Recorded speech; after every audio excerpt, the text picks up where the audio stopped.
grade 4. Assalamualaikum. Good morning everybody. How are you this morning? Alhamdulillah, you are in a good condition, and I always hope may Allah always protect us wherever we are. Amin. Okay, you meet me again with Umi Asna, and I want to ask you, what day is today? Very good. Today is Thursday. Hari ini hari Kamis. As usual, every Thursday your subject is social or IPS. But my students, before we start to study, let's pray together. Yuk, tampung tangannya. Sudah semua? Okay, yuk let's start. Pray before study. Bismillahirrahmanirrahim. Raditu billahi rabba wa bil islami dina wa bin Muhammadin sallallahu alaihi wasallam nabiyya wa rasulah. Rabbi zidni ilman warzuqni fahman wa amalan solihan. Amin. Alright my students, now please take your social book. Ambil buku IPS-nya ya nak. Oke, sudah diambil semua? Oke, nah sekarang lihat buku IPS Naomi halaman 11 ya nak. Sudah dibuka? Oke. Nah, untuk materi IPS hari ini, Naomi akan belajar tentang bentang alam Indonesia. Nah, di pelajaran IPS yang lalu, Umi sudah menerangkannya nak, memberikan materinya sedikit, dan Naomi yang di rumah juga sudah membaca materinya ya karena yang ada di halaman 11 sampai selanjutnya. Nah, sekarang Umi akan memberikan video pembelajaran dan menjelaskan tentang bentang alam. Nah, bentang alam itu terbagi dua ya nak, ada wilayah daratan dan juga ada wilayah perairan. Nah, apa-apa saja yang ada di wilayah daratan dan apa-apa saja yang ada di wilayah perairan. Nah, simak video Umi berikut ini ya nak. Umi akan menjelaskan tentang materi tersebut, oke?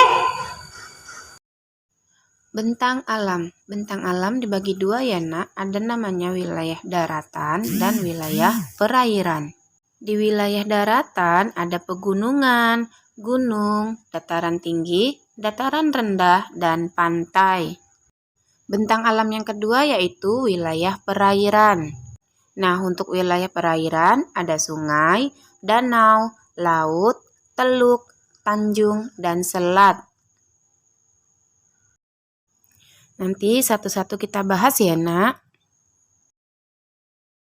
Yang pertama yaitu pegunungan. Pegunungan adalah daerah bergunung-gunung yang memiliki ketinggian lebih dari 700 meter di atas permukaan laut. Selanjutnya Naomi, gunung.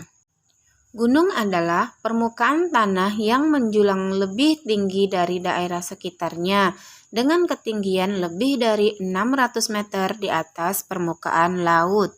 Dan gunung dibagi dua ya nak, ada gunung aktif dan ada gunung tidak aktif. Gunung aktif adalah gunung yang bisa meletus seperti yang ada pada gambar. Sedangkan gunung tidak aktif adalah gunung yang tidak bisa meletus ya nak. Kemudian Naomi, dataran tinggi.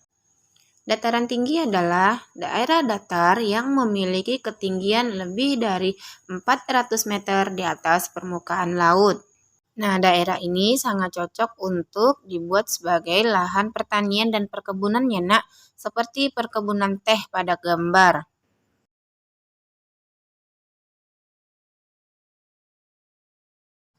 Selanjutnya, dataran rendah. Dataran rendah adalah bagian daratan yang datar dengan ketinggian 0 sampai 200 meter di atas permukaan laut. Daerah ini biasanya terdapat di wilayah perkotaan ya Naomi.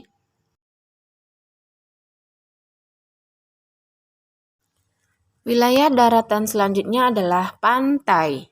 Pantai adalah bagian daratan yang berbatasan langsung dengan laut dan merupakan daerah pasang surut air laut. Nah, sekarang kita masuk wilayah perairan ya nak. Yang pertama yaitu sungai. Nah, perhatikan anak Umi, sungai adalah aliran air di permukaan yang besar dan berbentuk memanjang yang mengalir secara terus-menerus dari hulu ke hilir. Perairan yang kedua yaitu danau. Danau adalah cekungan luas di permukaan bumi yang terisi air dan dikelilingi oleh daratan.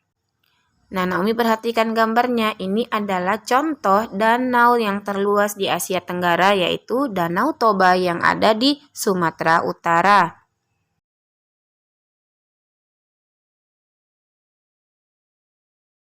Berikutnya, laut. Laut adalah air asin yang menutupi permukaan bumi yang sangat luas.